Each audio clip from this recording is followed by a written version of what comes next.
भाई की शादी करके निपटा तो करण के कंधों पर बहुत ज़्यादा उधार हो गया था और उसकी दुकान भी अच्छी नहीं चल रही थी। इसीलिए करण अपने एक दोस्त के पास दुबई चला गया था कि वहाँ उसे अच्छे पैसे मिल सकेंगे। लेकिन वहाँ जाकर वे बहुत बीमार हो गया था। उसकी पत्नी रागिनी यहाँ पर बहुत परेशान थी। रागिनी ने अपने गहने अपने देवर को दिए कि इनको बेचकर करण को वापस बुलाने के लिए टिकट का बंदोबस्त कर लीजिए। लेकिन उसने वे गहने बेचे नहीं बल्कि अपनी पत्नी को दे दिए।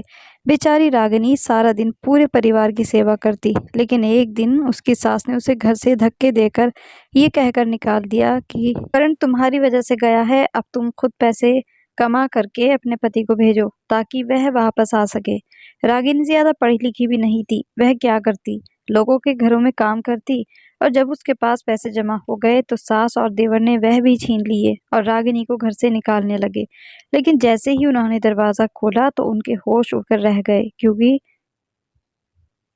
कनाडा करण को कनाडा गए आज पूरे 2 हफ्ते गुजर गए थे, लेकिन अभी तक उसने वहां जाकर कोई भी कांटेक्ट नहीं किया था। रागिनी बहुत ज्यादा परेशान थी। वह बार बार करण को नंबर मिला रही थी। अभी 2 हफ्ते ही तो हुए थे जब घर की चिक चिक से तंग आकर करण दुबई चला गया था। उसकी अपनी शादी को 5 साल हो रहे थे, लेकिन उसके अभी तक कोई औलाद भी नहीं थी। इसी बात का बहाना बनाकर सास ने छोटे भाई की शादी कर दी थी कि घर में बच्चे होंगे तो रौनक हो जाएगी। हाय, मैं तो बच्चों की आवाज़ को ही तरस गई हूँ। ये कैसा बांझ पेड़ अपने अपने घर ले आई हूँ मैं। मेरे करण की सारी खुशियाँ निगल गई है। वह उठते बैठते रागिनी को ताने देती रहती। रागिनी का दिल कटकर रह जाता। देवर की शादी हुई तो घर में एक नया भूचाल आ गया। उसने अपनी शादी पर 1 रुपया खर्च नहीं किया, बल्कि अगर उसे कुछ पैसे मांगे जाते तो वह यूं एहसान करता जैसे मजबूरी में शादी कर रहा हो। करण के पास जितनी जमा पूंजी थी वह सब की सब छोटे भाई राजू की शादी में उठ गई। करण को उम्मीद थी कि शादी के बाद कम से कम वह जिम्मेदार हो जाएगा और कपड़े की इस छोटी सी दुकान में उसके साथ बैठने लगेगा। लेकिन राजू भी शादी में मिले पैसों से पत्नी के साथ घूमने निकल गया। करण तो जैसे सन्नाटे में ही रह गया। राजू पहले कह रहा था कि उसके पास पैसे नहीं हैं, तो अब घूमने फिरने के लिए पैसे कहाँ से आए। उसने अपनी माँ से कहा तो उन्होंने चाय का कप चारपाई पर रखा और गुस्से में बोली, छोटे भाई की खुशियों को नजर ना लगा। तूने खुद भी अपनी पत्नी को कोई कम मजे नहीं कराए। बदले में उसने तुझे कुछ नहीं दिया तो इसमें राजू का क्या कसूर है। राजू घूम फिर कर वापस आया तो करण उसे अपने साथ दुकान में बैठने को कह रहा था, लेकिन वह एक लापरवाह इंसान था और हर नए दिन बढ़ता हुआ उधार करण के कंधे झुका चुका था। उसके पास यही एक चारा था कि वह कोई बड़ा कदम उठाता। तंग आकर उसने अपने दुबई में रहने वाले एक दोस्त के पास जाने का फैसला कर लिया और अपनी दुकान को बेचकर वह दुबई चला गया था। और अब सब घरवाले खूब सारे पैसों की उम्मीद लगाए बैठे थे, लेकिन पैसे तो तब आते ना जब करण से किसी का कांटेक्ट हो पाता। रागिनी करण के लिए बहुत ज्यादा परेशान थी। उसकी सास अंदर आई, बोली, क्या हुआ, करण से बात हुई या नहीं। चुपती हुई आवाज में सास ने उससे पूछा। रागिनी ने सर उठाया तो उसकी आंखें आंसू से भरी थी। नहीं, वह फोन ही नहीं उठा रहे। अब उसे इतना ही कहा था कि सास ने अपना सर पीट लिया। हे कलमू, ही जब से तुझे करण की जिंदगी में लाई हूँ उस बेचारी की तो किस्मत ही फूट गई। तेरा कारण ही उसको परदेश जाना पड़ा और अब वहां भी न जाने कहाँ कहाँ भटक रहा होगा। अगर तू पैसे संभाल कर रखने वाली औरत होती तो भला क्या जरूरत थी उसे परदेश जाने की। ये उनका रोज का काम था कि वह रागिनी को हर बात का दोष देती और उसे जली कटी सुनाती रहती। तभी अचानक टेबल पर रखा हुआ रागिनी का मोबाइल बजा। रागिनी ने लपक कर फोन उठाया। दूसरी तरफ से किसी मर्द की आवाज आ रही थी। उसने बताया कि वह करण का दोस्त बोल रहा है। रागिनी ने बेचैन होकर पूछा कि करण कहाँ है, तो उसने बताया कि जब से करण यहाँ पर आया है वह बहुत ज्यादा बीमार हो गया है। यहाँ पर हम सभी एक ही कमरे में रहते हैं, एक ही टॉयलेट यूज करते हैं और जैसा बासी ताज़ा खाना मिले खा लेते हैं। हमें तो ये सब सहने की आदत है, लेकिन करण ये सहन नहीं कर पाया और बीमार हो गया। अभी उसे कहीं काम भी नहीं मिला। आप ऐसा कीजिए, करण का टिकट करवा दीजिए और उसे वापस इंडिया बुला लीजिए। ये कहकर फ़ोन काट दिया गया। अब क्या करें माँ जी, टिकट के पैसे कहाँ से लाएं। बगैर टिकट के तो वापस नहीं आ सकते वह। रागिनी ने बेचारगी से सास को देखते हुए कहा और उसी पल देवर कमरे में आया और रागिनी का परफ्यूम मांगा। लेकिन अंदर रागिनी और सास दोनों ही परेशान चेहरा लिए खड़ी थी। राजू, करण की तबीयत दुबई में बहुत ख़राब हो गई है, उन्हें वापस लाना है। कहीं से भी करके टिकट के पैसे का इंतज़ाम करो। रागिनी ने बेताबी से कहा। एक पल के लिए तो राजू सकते में आ गया, लेकिन फिर एकदम से उसकी नज़रें बदल गईं। भाई को कहा भी था कि क्या ज़रूरत है बाहर जाने की, यहीं पर कोई और काम देख लो। खुद को तो उनसे संभाला नहीं जाता और इतनी दूर जाकर बैठ गए हैं। कपड़े की दुकान पहले ही बिक चुकी है। मैं तो आजकल अपने ससुर की दुकान पर जाकर बैठ रहा हूँ। अब मैं टिकट के पैसे कहाँ से लेकर आऊँ? पड़े रहें वहीं। ऐसे नाकारा इंसान की हमें कोई ज़रूरत नहीं है, जो काम आने के बजाय उल्टा बोझ बन जाए। नफरत से कहता हुआ वह कमरे से बाहर निकल गया था। रागिनी हक्का बक्का रह गई। ये वही राजू था जिसे करण ने अपने बच्चों की तरह पाला था और उसकी शादी पर लाखों रुपए लगाए। सास भी बड़बड़ाते हुए कमरे से जा चुकी थी। रागिनी ने हर संभव कोशिश कर ली कि वह घर में से किसी तरह टिकट के पैसों का बंदोबस्त कर ले, लेकिन राजू और उसकी सास 1 रुपया भी देने को तैयार नहीं थे। उसकी सास बोली, दिन रात हमसे पैसे मांगती रहती है। अपने पति की अगर इतनी ही चिंता है तो जो अलमारी में लाखों के गहने संभाल कर रखे हैं वह निकाल कर दे दो, या उसे अपने अर्थी पर ले जाएगी। उस दिन भी उसका देवर और देवरानी घूमने जाने के लिए कमरे से निकले तो रागिनी ने अपने देवर को रोककर टिकट के पैसों को कहा था। देवर तो कुछ नहीं बोला, लेकिन देवरानी वर्षा आपे से बाहर हो गई थी। कैसी पत्नी हैं आप? आपका पति वहां मर रहा है और आप गहनों को सीने से लगाकर बैठी हैं। हमारे पास कोई पैसा नहीं है, अपने गहने निकालिए और बेचकर बुला लीजिए अपने पति को। राजू राजू का बाजू पकड़कर वह तनतनाते बाहर निकल गई थी। रागिनी वहीं खड़ी रह गई, लेकिन देवरानी की बात कहीं न कहीं उसके दिल को ज़रूर लगी थी। वह तेज़ी से चलती हुई अंदर कमरे में आई, जहाँ अलमारी में उसके सोने का एक ही सेट रखा हुआ था। यह सेट उसके माता-पिता ने उसे दिया था। ससुराल की ओर से तो कुछ भी नहीं दिया गया था। गहने निकालते हुए उसे दुःख हुआ, लेकिन करण की वापसी ज़्यादा ज़रूरी थी। वह तो उसे बेचने ना जा सकती थी। वह देवर का इंतज़ार करने लगी। रात के समय जब दोनों वापस आए तो रागिनी सोने के सेट का डब्बा लेकर उनके कमरे के दरवाजे पर जा पहुंची। दरवाज़ा बजाकर वह अंदर गई। यह सोने के सेट बेच दो, शायद इतने पैसे तो मिल ही जाएंगे कि करण की वापसी का टिकट हो जाएगा। रागिनी ने गहने उनके सामने किए तो वर्षा की आंखें चमक उठीं। उसने राजू के हाथ से वह डब्बा झपट लिया। लालच उसकी आंखों से छलक रहा था। अरे आप चिंता ना करें, वैसे तो यह कोई महंगा सेट नहीं लगता, लेकिन राजू कोशिश करेंगे कि सही कीमत में बिक जाए। अब आप जाइए। आराम से डब्बा बंद करके अपने पास रखते हुए वर्षा बोली। रागिनी बुझे दिल के साथ लौट गई। वह दिन रात ही प्रार्थना कर रही थी कि किसी तरह करण की वापसी हो जाए। कोई ज़रूरत नहीं है यह सेट बेचने की। मैं भी तो इस घर की बहू हूँ और मुझे शादी पर भला कौन सा सोना दिया है आप लोगों ने। इस महारानी को तो इतना भारी सेट दे दिया। अभी मेरे पास आ गया है तो मैं ही रखूँगी। अगर यह टिकट का सवाल करे भी तो इसे टाल दीजिएगा। मज़े से कहते हुए वर्षा सोने का सेट अपने गले में पहनकर देखने लगी। राजू ने भी कुछ ना कहा। वह बस अपनी पत्नी को खुश देखना चाहता था।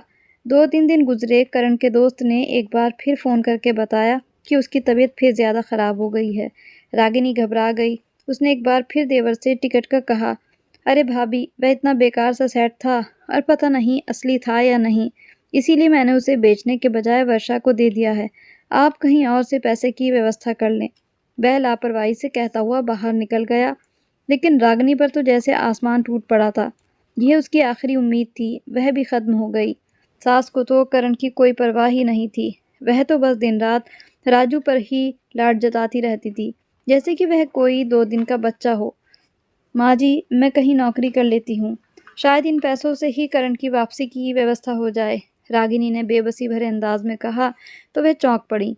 अरे तुम नौकरी करोगी तो घर में कामकाज कौन करेगा? मुझे पता है तू जानबूझकर घर से बाहर निकलना चाहती है ताकि वर्षा सारा दिन काम में लगी रहे। तेरी जलन की तो कोई सीमा ही नहीं है। वर्षा दबी दबी सी मुस्कुराने लगी, लेकिन रागिनी की आंखों में आंसू भर आए थे। उसके ऊपर जो जुल्म हो रहे थे वह कोई बात नहीं, लेकिन यहाँ किसी को परवाह तक नहीं थी कि करण, जो इस घर का ही बेटा है, वहाँ मौत के मुंह में जा पहुँचा है। वह आंसू पीते हुए किचन में आ गई और घर के सारे काम निपटाने लगी। सुबह से लेकर रात तक वह एक खच्चर की तरह से काम में लगी रहती थी, लेकिन उसकी देवरानी की फरमाइशें और सास के ताने कभी ख़त्म ही नहीं होते। इन सब बातों से रागिनी का दिल और दुखी हो जाता था। उसने उधार लेने के लिए भी पूछ लिया था, लेकिन कोई उसे इतने रुपए उधार देने को तैयार ही नहीं था। खुद उसके माता पिता तो काफ़ी समय पहले इस दुनिया से जा चुके थे और कोई रिश्तेदार भी ऐसा नहीं था जो उसकी मदद कर सके। कई दिन गुजर गए थे। अब तो करण के दोस्त का फ़ोन भी आना बंद हो गया था। रागिनी ने एक दिन घबराकर उसे फ़ोन किया, लेकिन दूसरी ओर से कोई जवाब नहीं आ रहा था। रागिनी फूट-फूट कर रोने लगी। एक वह करण के बारे में सोचकर बहुत ज़्यादा घबरा जाती थी। अगर करण को कुछ हो गया तो उसकी ज़िंदगी कैसे कटेगी? अब रागिनी ने फैसला कर लिया कि वह अपने भाग्य को सास और देवर के हाथों में नहीं छोड़ेगी। जैसे भी करके वह करण को वापस लाने की खुद व्यवस्था ज़रूर करेगी। मगर उसे नहीं पता था कि घर से बाहर निकलते ही क्या मुसीबत उस पर टूट पड़ेगी। रोज़ की तरह वह घर में सबके जागने से पहले उठ गई। जल्दी से घर का काम खत्म करके उसने खाना बनाकर रख दिया, ताकि किसी को कोई परेशानी ना हो। उसके बाद वह घर से बाहर निकल गई। उसने पूरी कोशिश की थी कि बाहर जाते हुए कोई आवाज़ ना हो, ताकि उसकी सास को पता ना चले। पैदल चलती हुई वह गलियों में बने स्कूलों में फिरने लगी। हर जगह नौकरी की एप्लीकेशन देने के बाद भी उसे पता चला कि किसी स्कूल में इतनी कम पढ़ी लिखी लड़की को नौकरी नहीं दी जा सकती। रागिनी को मायूसी होने लगी। रागिनी जी, इस समय देखा है आपने, 11 बज रहे हैं। अगर आप रोज़ इसी टाइम स्कूल आया करेंगी तो फिर हमें ऐसे टीचर की कोई ज़रूरत नहीं। स्कूल लगने का समय तो सुबह 9 बजे का है, एक मैडम ने चश्मा के ऊपर से देखकर कहा था, जब रागिनी ने उसे बताया कि वह 11 बजे से पहले नौकरी पर नहीं आ सकती।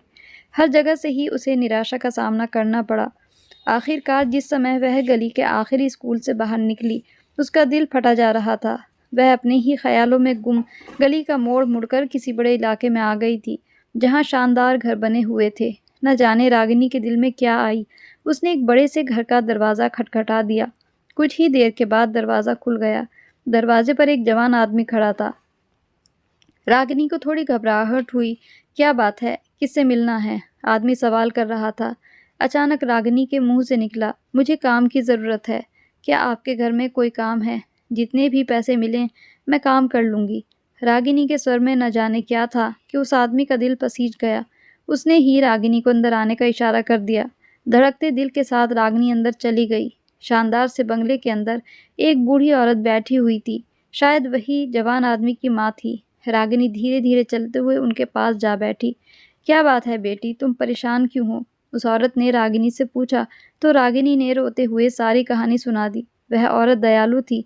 उनके घर में पहले ही काम वाली लगी थी, मगर उन्होंने रागिनी को अच्छी सैलरी पर अपने घर में काम पर रख लिया। ना सिर्फ अपने घर में बल्कि पड़ोस में अपनी बहन के घर भी रागिनी को काम दिलवा दिया था। शर्त सिर्फ यह थी कि रागिनी को सुबह 11 बजे हर हाल में आना होगा। रागिनी को क्या आपत्ति हो सकती थी? वह खुशी-खुशी घर वापस आई तो घर में एक नया हंगामा उसकी राह देख रहा था। बिना बताए कहाँ गुच्छर्रे उड़ा रही थी। कलमूही, सारे बर्तन गंदे पड़े हैं। मेरी सफ़ेद साड़ी इस्त्री नहीं है। मुझे कथा में जाना था। वर्षा बेचारी सुबह से चाय के लिए तड़प रही है। आखिर कहाँ गई थी? सास लपक कर उसके बालों को पकड़कर बोली थी। रागिनी की आंखों के किनारे भीगने लगे। मैं घर में नौकरी कर ली है और अब मैं वहाँ रोज़ाना काम करने जाया करूँगी। मुझे करण को वापस लाने के लिए रुपयों की ज़रूरत है। अगर किसी ने मुझे काम करने से मना किया तो मैं अब घर का कोई काम नहीं करूँगी। रागिनी एकदम फट पड़ी थी। सास ने पहले तो गुस्सा दिखाया, लेकिन उसने रागिनी की आंखों में निडरता देख ली थी। सास को अपनी भलाई इसी में लगी कि वह खामोश हो जाए, वरना यह मुफ्त की नौकरानी हाथ से चली जाती। घर के इतने काम उनसे भला कहाँ होते थे। उन्होंने रागिनी पर एहसान करते हुए घरों में काम करने की अनुमति दे दी। रागिनी रोज़ सुबह अपने घर का काम खत्म करके जाती और दो दो घरों का काम करती। काम करते करते शाम हो जाती। सर्दी के दिनों में जिस समय वह ठंडे पानी से बर्तन और कपड़े धो रही होती थी तो उसकी आंखों में आंसू आ जाते। करण तो यहाँ होते हुए कभी उससे मेहनत भरे काम नहीं करवाए थे। रागिनी को काम पर जाते अभी कुछ दिन हुए थे कि एक दिन वह काम खत्म करके वापसी के लिए बाहर निकली तो तेज़ हवा चल रही थी। उसका हल्का सूट हवा की तेज़ी के सामने बिल्कुल बेकार साबित हो रहा था। रागिनी खुद को संभालते हुए घर की ओर जा रही थी जब अचानक ही आसमान से बूंदें बरसने लगी। मौसम अचानक ही ख़राब हो गया था। रागिनी ने परेशानी से आसमान की तरफ देखा। बारिश इतनी तेज़ होने लगी थी कि वह चलकर अपने घर तक तो बिल्कुल नहीं जा सकती थी। किराए के पैसे थे नहीं। वह वहीं एक दुकान के सामने लगे शेड के नीचे सिमट कर बैठ गई थी। शेड बस इतना चौड़ा था कि रागिनी बस उसके नीचे बैठ सकती थी। दाएं बाएं गिरते हुए पानी की छींटें उड़कर उसके कपड़ों को गीला कर रही थी। रागिनी रागिनी का दिल चाहा कि वह फूट फूट कर रो दे। उसने दोनों हाथों में अपना सिर थाम लिया और तभी एक गाड़ी उसके सामने आकर रुकी। तो रागिनी ने चौंक कर सिर उठाकर देखा तो गाड़ी का शीशा नीचे करके किसी ने हाथ बाहर निकाला था। उसने कुछ नोट रागिनी की ओर बढ़ाए। रागिनी सकते में रह गई। शायद वह उसे भीख दे रहा था। रागिनी ने उसे बताना चाहा कि वह भीख नहीं मांग रही, बल्कि मजबूरी में यहाँ बैठी है। लेकिन जैसे ही उसकी नज़र आदमी के हाथों में दबे नोटों पर पड़ी, वह 100-100 के कई नोट थे। रागिनी का दिल धक से रह गया। अगर यह पैसे वह टिकट के पैसों में मिला लेती, तो जल्दी ही करण को वापस बुला सकती थी। मजबूर होकर रागिनी ने हाथ बढ़ाकर उस आदमी से वह पैसे ले लिए। गाड़ी तो आगे चली गई, लेकिन रास्ते से गुजरते इक्का दुक्का लोगों ने रागिनी को वह पैसे लेते देख लिया था। उसके बाद एक औरत ने बढ़कर 100 का नोट उसकी तरफ बढ़ाया। रागिनी ने वह भी पकड़ लिया। शायद उसके अंदर की शर्म खत्म हो चुकी थी। तेज बरसती बारिश में तेजी से दौड़ते हुए लोग उसके आसपास से गुजरते तो जेब से निकाल कर कुछ रुपए उसके आगे डाल देते। जब तक बारिश रुकी, रागिनी के पास अच्छे खासे रुपए जमा हो चुके थे, लेकिन उसका दिल मर चुका था। उसे यूं लग रहा था जैसे वह अपनी ही नज़रों में गिरे जा रही हो। कपकपाते हाथों से आधे सूखे आधे गीले नोट दबाए वह अपने घर की ओर चल पड़ी। कुछ दिन बाद उसे दोनों घरों से सैलरी मिल गई। वे बहुत खुश थी। दोनों मालकिन ने उसकी सैलरी के अलावा भी उसे अच्छे खासे पैसे दिए थे। इन दोनों को ही पता था कि रागिनी अपने पति को वापस बुलाना चाहती है। रागिनी बहुत खुश थी। कुछ रुपए उसके पास पहले ही जमा हो चुके थे। अब तनख्वाह से मिलने वाले रुपयों को इकट्ठा करके टिकट के पूरे पैसे जमा हो रहे थे। रागिनी ने जल्दी से पर्स के अंदर सारे पैसे रख लिए और खुशी-खुशी घर आ गई। खुले दरवाजे से जैसे ही उसने अंदर कदम रखा, अंदर एक तूफान आया हुआ था। "आ गई महारानी आवारागर्दियाँ करके। आज तू मुझे सच-सच बता दे कि तू कहाँ जाती है? चेहरे पर देख तो सही, कितनी खुशी बिखरी हुई है। आखिर इस खुशी के पीछे का राज क्या है? मेरे बेटे को तो मरने के लिए परदेस में भिजवा दिया है। खुद यहाँ न जाने किसके साथ रंगरलियाँ मना रही है।" सास के मुँह को देखकर रागिनी घबरा गई। अपने आप ही पर्स के ऊपर उसकी पकड़ मजबूत हुई। उसे पता था अगर ये पैसे घरवालों के सामने आए तो दोबारा नहीं मिलेंगे। क्या छुपा रही है बैग के अंदर? ला दिखा मुझे। सास ने उसकी हरकत पहचान ली थी। झपटकर उन्होंने रागिनी के हाथ से बैग छीना। राजू भी अंदर कमरे से बाहर निकल आया था। इतने सारे पैसे कहाँ से लाए? फटी फटी आंखों से नोटों को देखते हुए सास नोटों को गिन रही थी। राजू भी हैरान रह गया। आप तो कहती थी मैं घर में काम करती हूँ। घर में काम करने वालों को कौन इतने पैसे देता है? मुझे तो लगता है कि यह पैसे आपको करण भाई ने ही भिजवाए हैं। उन्होंने सिर्फ हमें ही उल्लू बना रखा है। राजू पैसों को झपटते हुए एकदम फट पड़ा था। सास ने खा जाने वाली नज़रों से रागिनी को देखा। सही कह रहा है तू, इसकी कोई चाल होगी। इसी के नंबर पर तो फ़ोन करता है करण। मुझे तो लगता है वह भी इसके साथ मिला हुआ है। सास ने एक थप्पड़ रागिनी के मुंह पर मारा तो वह लड़खड़ाकर पीछे जा गिरी। वह शुरू से ही डरपोक थी। उसके सारे शब्द ही खत्म हो गए थे। कहने लगी, ये पैसे मुझे वापस कर दो। ये करण की टिकट के पैसे हैं। वह हाथ जोड़ते हुए कह रही थी, लेकिन सास और देवर तो आपे से बाहर हो चुके थे। उन्हें अच्छे खासे रुपए हाथ में आते नजर आ रहे थे। वह भला क्यों वापस करते? चलो निकलो मेरे घर से। सास ने हाथ से पकड़कर उसे उठाया। देवर ने लपक कर दरवाज़ा खोल दिया। वर्षा भी कमरे से निकल आई थी। रागिनी रोती और मिन्नतें करती रही, लेकिन सास ने उसकी एक न सुनी। उसके सारे पैसे अपनी मुट्ठी में दबाकर धक्के मारकर सास ने उसे घर से बाहर निकाल डाला। रागिनी तड़प कर वापस मुड़ी, लेकिन इससे पहले कि सास दरवाज़ा बंद करती, अचानक उनकी नज़र सामने रुकती हुई टैक्सी पर पड़ी। उनके पैरों के नीचे से ज़मीन निकल गई, क्योंकि टैक्सी में से कोई आदमी बाहर उतर रहा था। उसका चेहरा जैसे ही सामने आया, रागिनी की सास की आंखें फटी की फटी रह गईं। राजू, जिसने रागिनी को ज़ोरदार धक्का दिया था, वह भी सांस रोके खड़ा रह गया। फटी फटी आंखों से उसने आगे बढ़ते आदमी की ओर देखकर उनके चेहरे के रंग उड़े जा रहे थे। रागिनी, जो अभी तक उनकी मिन्नतें करती हुई रो रही थी, उनके चेहरों के बदलते भाव देखकर अचानक पीछे मुड़ी और उसे चक्कर से आने लगा, क्योंकि टैक्सी से उतरने वाला आदमी कोई और नहीं बल्कि करण था। रागिनी ने आंसू भरी आंखों से उसे देखा। करण! उसके होठों से बस यही शब्द निकले। करण ने 2 कदम आगे बढ़कर रागिनी को संभाला और अब उसकी आंखों से खून छलक रहा था। पहले मुझे मरने के लिए परदेस में छोड़ दिया, जबकि मैं तुम लोगों के लिए रुपया कमाने वहाँ गया था, और अब मेरी पत्नी को भी धक्के मारकर इस घर से निकाल रहे हो। तुम लोगों के जुल्म की कोई सीमा भी है या नहीं? वह गुस्से में चिल्लाया, लेकिन सामने जवाब देने की हिम्मत किसी में नहीं थी।